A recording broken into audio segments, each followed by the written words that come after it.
So, welcome back. We're in Manchester today and we're going to take a look at the Concorde, the world's fastest plane.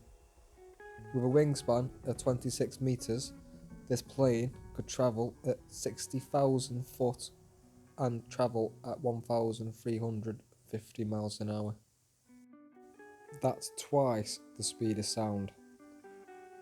The Concorde had been in service for 27 years, having made its first flight on the 2nd of March 1969 and retired on the 24th of October 2003. We will come back and talk a little more about the cockpit in a minute. We'll go check out the back of the plane first and then come back to this when we can light it all up. You could get a return from New York and that'd cost you £15,000, and that was 19 years ago, so imagine what it'd cost today. That's not the only thing you could get. Say you left the UK at 2 AM. The flight would take 2 hours and 55 minutes and you could arrive in New York, where the time would be 5 to 8 in the morning, so you've basically gone back in time. Many famous people travelled with Concorde, even the Queen. In these 3 seats, which you'll see in a second, at the front there would have been Prince Philip, second behind there would have been Madonna, and on the 3rd seat at the back there is where Michael Jackson sat, and the Queen of England herself would have sat right there next to Prince Philip. So then we're back in the cockpit. Just give it a second because it'll all light What we're up. doing now is we're turning electrics on. Just give it 5 or 10 seconds. You'll see all the dashboard light up.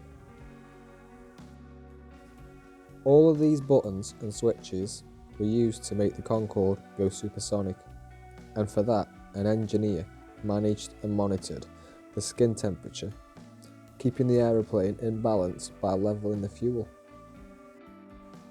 The aeroplane doesn't have a speed limit, but the speed of the craft was dictated by how hot it became in flight. You have an invisible shock wave on the nose that heats the nose up, but the nose must not exceed 127 degrees in flight. You're flying on the edge of space, where the outside temperature is -60, but the skin gets so hot that you could fry an egg on it, which caused the plane to expand with the heat. You'll see that in a second. There are no computers on the aeroplane at all, it's all electromechanical. Because the training on the Concorde was so lengthy, specialised and expensive, that if they were selected for the Concorde, they would have to stay on it until they retire.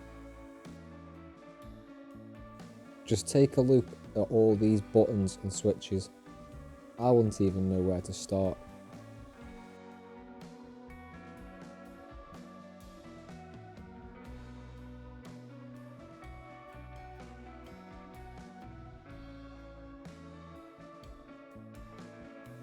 So what we're about to see now are some original photos from this aircraft.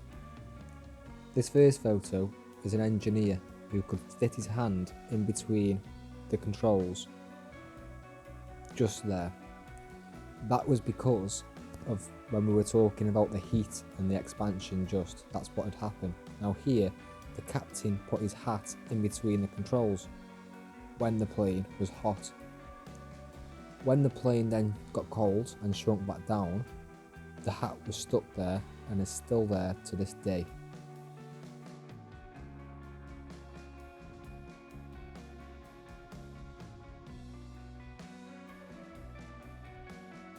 So we've come to the end of another video. Head over to Instagram, Facebook and TikTok, just type in Dean Explores for short videos and pictures. Until next time people, and drop a subscription while you're there, it's free.